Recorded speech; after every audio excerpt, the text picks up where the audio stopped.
afternoon, everybody. I hope you're still in that state of awakeness and alertness where you can still bring in some information into your brain.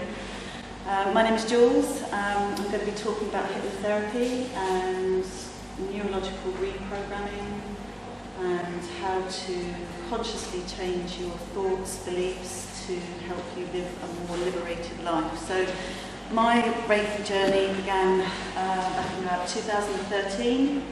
And prior to that, my journey to I like to say remembering who I am. I don't really like to say the word awakening, but remembering who I really am kind of started when I got into Buddhism.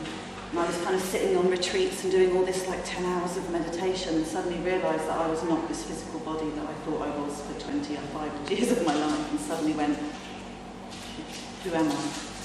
And then what happened then was just a magical journey of delving into different areas of spiritual healing, because I went into a period of therapy for about a year, and I sort of started to recognise how my conditioning and my experiences of childhood were quite impactful in terms of how I perceive the world. My central nervous system was a little bit shot. So I just, rather than go to the doctors and seek psychiatric help, which is what I was told to do quite by quite a lot of my family, I just decided, no, I'm going to do yoga and I'm going to find my Zen. So that's what I did. And it created this magical journey of going beyond this perception of Joules, this perception of this character as to who I thought I was. So I ended up studying psychology, went into a psychiatric hospital, but I was also very drawn to supporting people's healing journey, whatever that looked like. And I didn't realise it at the time, but I'm quite an empathic character. I pick up on things from other people, picking up on the energy is sort of Claire and has kind of spoken about, pick up on energies quite quickly. It used to send me into a bit of tears, but now I can handle it now, which is fine.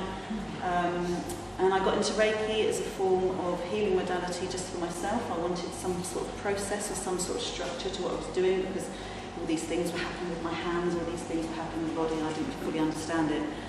So I got into that as a structure, but I sort of still do healing, but I don't call it Reiki healing anymore. It's I'm kind of using the term quantum healing, which feels more descriptive of where I'm at in my journey right now, in terms of this character as Joules.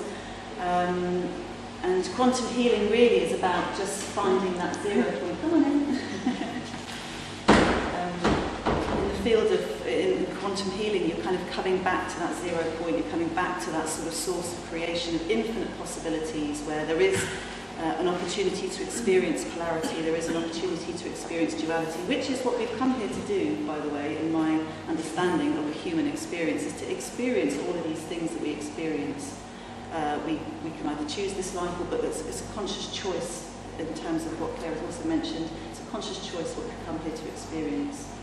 So once we realise that we're making those conscious or unconscious choices, in some cases, in terms of my own experiences, quite a few unconscious choices in terms of the experiences I've had, but just bringing the conscious choice into awareness so that we can kind of create this space and have the fun, as Claire said, in the playground. My hypnotherapy journey began this year.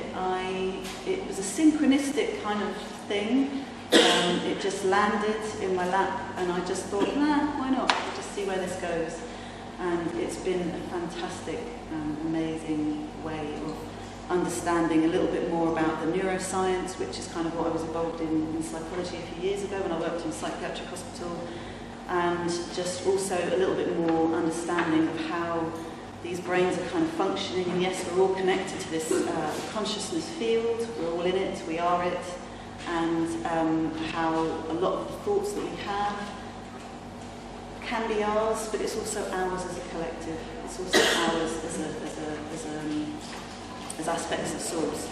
So it's just understanding that, and understanding that sometimes when we kind of get onto this journey in meditation and we can sit for some time, and all these thoughts can kind of bypass, and we can kind of not get attached to them, they kind of got to come from somewhere, and some of them sort of stay with us for a period of time. So we might have certain belief systems about who we are in terms of how we relate to people from childhood. If we've had traumatic experiences, we might relate to people in relationships a certain way because of how we've learned to get love, or how we believe that we need to be in order to receive love. So hypnotherapy is really a way of just getting to the root of that, I feel. Not just about this life, but also other lives in the past, present, future, all in the now. In my experience, it's all in the now anyway.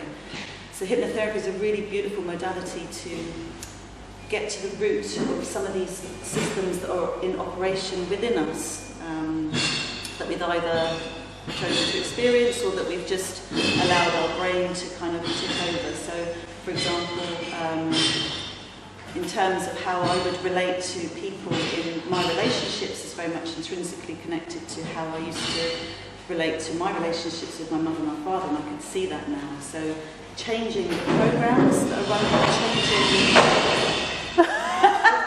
changing the milk bottle collection that's going on. But yeah, thank you ladies. Changing the way that we view things, becoming aware of how we view things, becoming aware of any potential programs that may be running throughout our system, becoming aware of any programs that we may have instilled based on how we've needed to survive from childhood, just becoming aware of all of that and recognising, do I want this to be part of my current experience as an adult now? Is this how I want to continue to perceive my reality? And just becoming aware of it and changing that is something that we can do in hypnotherapy. So, has anybody come across hypnotherapy before? Quite a few people. So, other than what I've just described, do you have an understanding of what it might be? Do you have an understanding of what the process is and what actually happens? Because if not, I can just explain that briefly.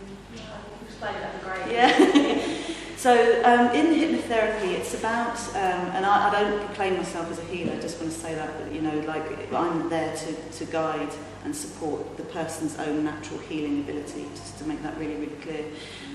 So, in a hypnotherapy session, you would potentially be sitting there in a very, very comfortable space. We would have gone through some things that you want to look at, some areas of thoughts that you want to look at, behaviours. Perhaps if you've got an aversion to going to the gym like me, or if you've got a love of eating like me, you might want to kind of address some of those things if it's out of control. So we would go into a very, very relaxed space. I would talk you through a process of just coming into this space, a bit like what Claire did in terms of just becoming present now and just allowing your brain to change out of the frequency that it's in. Because there's there's five, but there's four main frequencies, which is beta, alpha, theta and delta. And now I hope you're still in that beta state of alertness, you're awake and you can still hear what's going on. But hypnotherapy is kind of between that alpha and theta state, which is that sort of dream, like, you know, you're just drifting off to sleep, or you're just kind of waking up